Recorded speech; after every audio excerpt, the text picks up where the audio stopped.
হসপিটালে আসা যাওয়া, তারপর হসপিটালে মানে যা হয়েছে ওইরকম ভিডিওগুলো করা আমার পক্ষে সম্ভব ছিল না, তাই আপনাদের সাথে শেয়ার করতে পারি না। অনেকেই আমার আপডেট জানতে চাইছিলেন, আপু আপনার কি অবস্থা, কি খবর। আসলে সবাই সবটা পছন্দ করে না, আমার হাজব্যান্ড এগুলো পছন্দ করে না।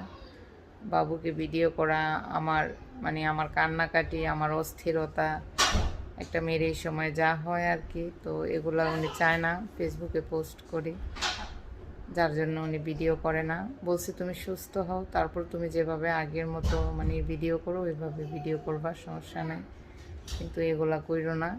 তোমার এরকম দেখলে হয়তো বা আরেকজনেরও খারাপ লাগতে পারে, এটা স্বাভাবিক।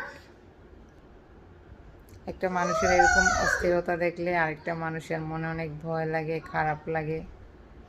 যাই হোক, এই জন্য ভিডিও করতে পারি না।